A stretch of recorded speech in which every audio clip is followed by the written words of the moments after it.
recently went to Kansas City Zoo for their nighttime event called GloWild. This event takes place when the sun goes down and features huge lanterns, which are actually sculptures made of steel frames with colorful fabric stretched across them. A mile-long walk through a couple different loops through the zoo takes you past lanterns shaped like animals, as well as many mythical figures, going along with this year's theme of legends and lore. We're going to show you a bunch of fun highlights from this event and let you know what we thought of our first time experiencing GloWild. We do love visiting zoos, but because this is a nighttime event, most of the animal exhibits are closed. We did get to see a river otter and some exotic birds as we entered the park, but for the most part, you won't see live animals at this event.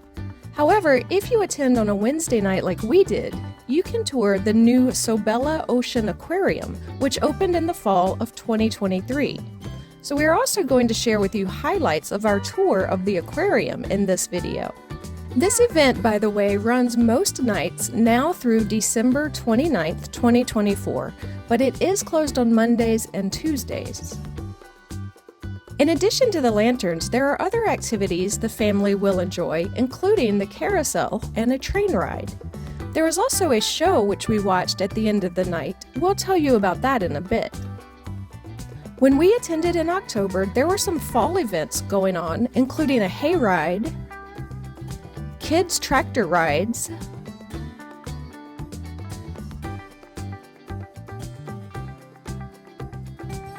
some fall crafts, and some fall-themed games. They have now switched to some Christmas-themed events for the rest of the year. We'll give you a few details on that in a bit. There were a lot of festive Halloween lanterns out that we enjoyed seeing. We're going to show you a few highlights of those.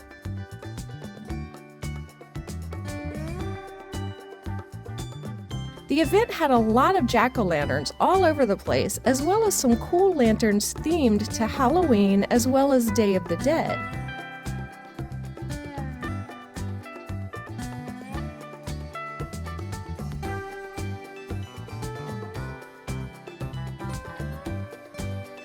As we post this video in early November, those Halloween decorations are gone. Our understanding, though, is that those have all been replaced with Christmas lanterns. There's also now a Santa Claus meet and greet, cookie decorating with Mrs. Claus, and the zoo's train ride is now Grinch-themed. After the holiday lantern section, there's still a lot more to see. There's a creepy crawly section that included a lot of giant insects, though there were some other creatures included like snails and a toad as well.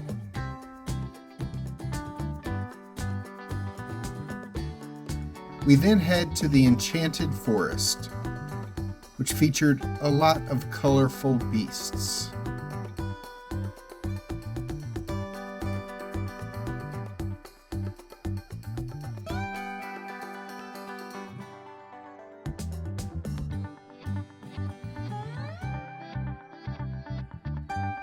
They also had this huge tree as the centerpiece, along with this fairy in a green dress, which both seemed a bit familiar.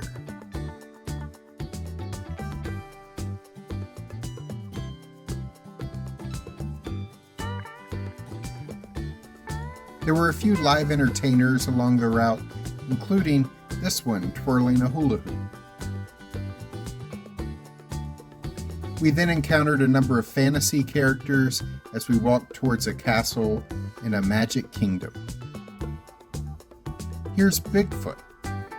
I'm not sure why they put him with the fictional characters, but okay. Then there are the leprechauns.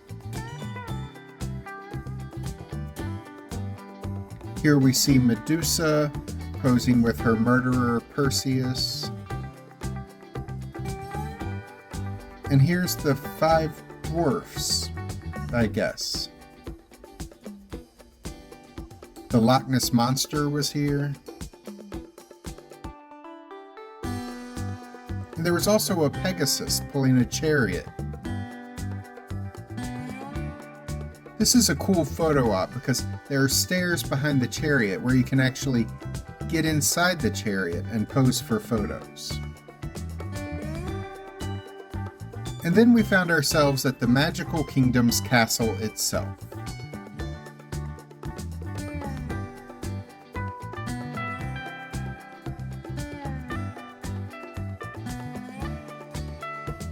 We passed more colorful animals along our way to the adventure loop.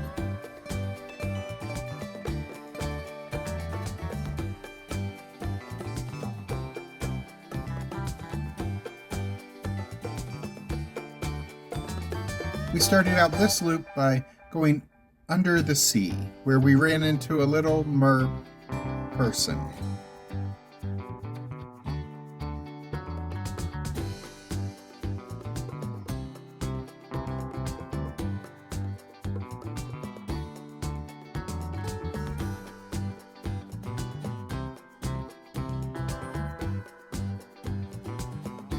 We even saw a pirate ship.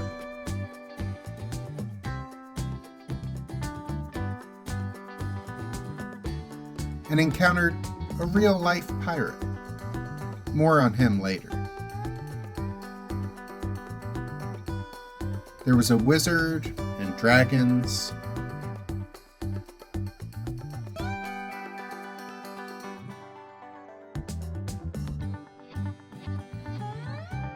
And for some reason, Notre Dame.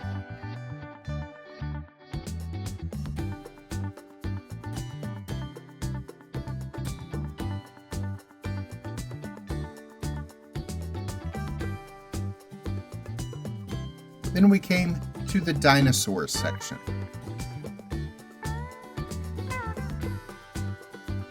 By the way, if you're enjoying this video, please click the like button and consider subscribing to the channel.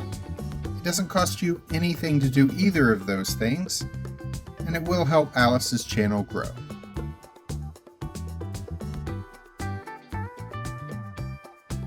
In the middle of the dinosaur exhibit, we came to the entrance of the zoo's new aquarium, and we went in to check it out. Remember, it's only open on Wednesday nights during the GloWild event, so you have to go on Wednesday evening if you want to enjoy the aquarium along with GloWild. Otherwise, you could also, of course, get a day pass to the zoo and see the aquarium and all the zoo's other animals during normal daytime hours of operation.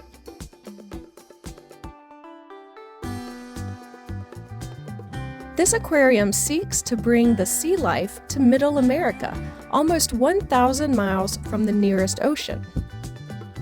The aquarium boasts 650,000 gallons of water and almost 8,000 animals.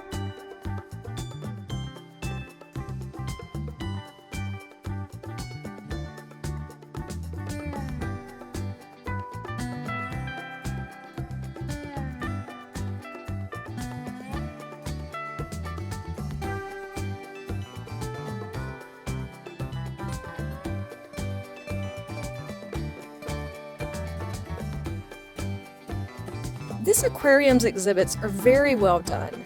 My favorite animal ended up being a sea turtle named Tortellini.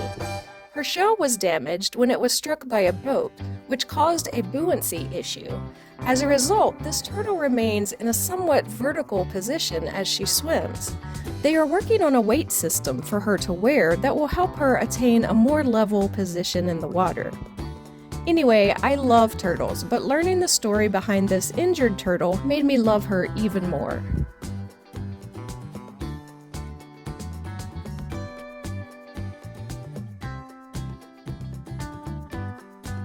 Whether you go during GloWild on a Wednesday evening or just visit the zoo during daytime hours, I definitely suggest checking out the aquarium. There were a few more lanterns to see after we left the aquarium. Then we started towards the auditorium to see the show that was featured a couple of times a night when we visited. If they offered this show when you visit, we would recommend it. It's a nice way to spend about 20 minutes of your evening. In this show, the pirate we encountered earlier near the pirate ship is sailing through the ocean looking for the lost city of Atlantis and the treasure that was lost with it. He does some feats of strength on his ship.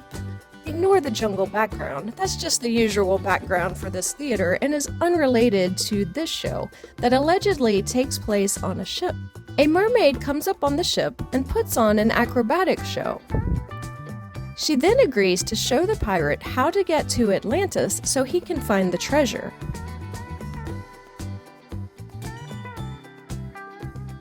They run into a couple other characters who also do some aerial acrobatics. Eventually, they get to Atlantis, and I won't spoil the ending.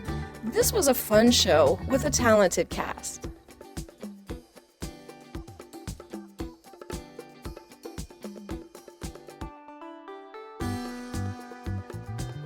GloWild takes place from 5 to 9 p.m. on Wednesday, Thursday, and Sunday, and 5 to 10 p.m. on Friday and Saturday night.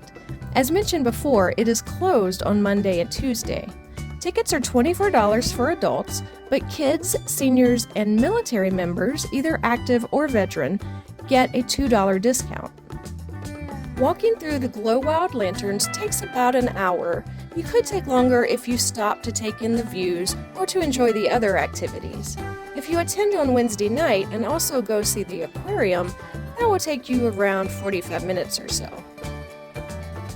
The zoo does have 3 venues selling refreshments such as hamburgers, hot dogs, chicken tenders, hot chocolate, snacks, and specialty cocktails. This was a fun night out. We highly recommend checking out GloWild at the Kansas City Zoo. Click the links at the end of this video to see some other videos we made during our stay in Kansas City. And don't forget to subscribe to the channel so we can see you the next time we're traveling through.